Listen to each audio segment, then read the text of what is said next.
Hello friends, मेरे साथ Mrs Monika and Monika Jain ji को आज से 2 साल पहले आप कैंसर से पीड़ित थी जी। पेट में कैंसर था जी। और बहुत परेशान थी। हाँ जी।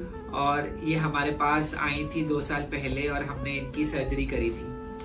और जो इनका ट्यूमर था वो काफ़ी ज़्यादा एडवांस स्टेज पे था। बीमारी सिर्फ पेट में नहीं थी, लंग्स में भी आ गई थी। और जब ये मेरे पास आई थी तो बहुत हताश, बहुत दुखी थी।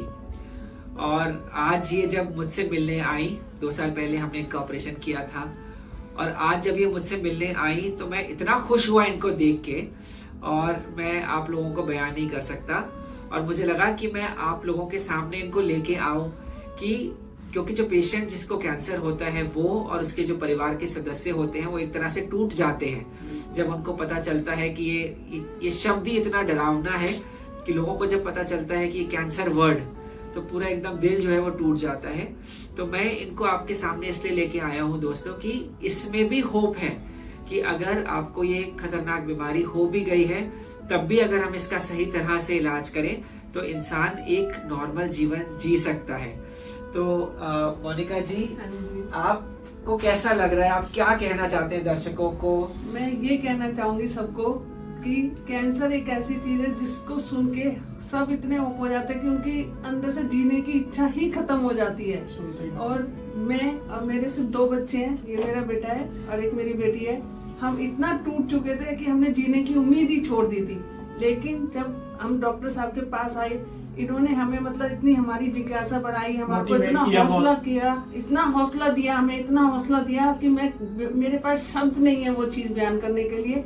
लेकिन इन्होंने हमें एक जीने की रास्ता दिखाया और मुझे लगा कि दुनिया में अगर ऊपर भगवान है तो एक नीचे ये भी भगवान है, जिन्होंने हमें और मेरे बच्चों को उस टाइम इतना संभाला कि मैं बहुत खुश हूँ। और आज मेरी जीने की इच्छा भी हो गई और मुझे भी लगता है कि मतलब मेरे को बार बार डॉक्टर साहब से मिलने, जबकि 2 साल बाद आई हूँ, लेकिन मैं इनको कभी नहीं भूल पाई। कोई दिन ऐसा घर में नहीं गया कि मैंने और मेरे बच्चों ने इनको याद ना किया हो।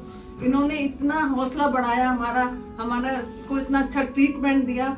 और मैं कहती हूँ कि सभी इनसे मिलें, और जिनको भी थोड़ी भी जिज्ञासा, जो अपनी उम्मीद खत्म कर चुके हैं, डॉक्टर साहब से मिलके मैं 100% कह सकती हूँ, बल्कि 200% कि उनमें भी जीने की इच्छा जागृत हो जाएगी। थैंक यू बेटा, आप कुछ कहना चाहते हो? जब हम मदर को पता चला कैंसर है तो बहुत ज्यादा घबरा गए थे। हमें लगा था हमारी सब कुछ खत्म हो चुका है। पर फिर हम सर के पास आए, सर से मिले तो सर ने हमें हिम्मत दी और कहा बेटा कुछ नहीं होगा, आपकी मम्मी ठीक हो जाएंगी।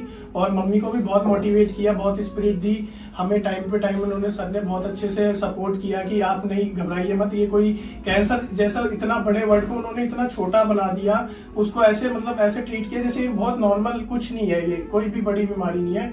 और आज मैं जब आया था वो दिन याद करता हूँ और आज का दिन याद करता हूँ। मैं तो सर को इतना ब्लेसिंग देता हूँ, सर की इतने आशीर्वाद से आज मेरी मदर बिल्कुल ठीक है और हमारे साथ नॉर्मल इंसान की तरह रह पा रही है। इन्हें कोई ये नहीं कह सकता कि आज की डेट में कि आपको ये इतनी बड़ी बीमारी इनको हुई थी। इन्होंने उसको सर्वाइव किया और सर की ब्लेसिंग है। सर ने हमें इतने अच्छे से गाइड किया और उनको सही ट्रीटमेंट सही टाइम पे बिल्कुल अच्छे से दिया। तो दोस्तों, जैसा कि आप लोगों ने सुना, ये इनकी बहुत दिल की बात है।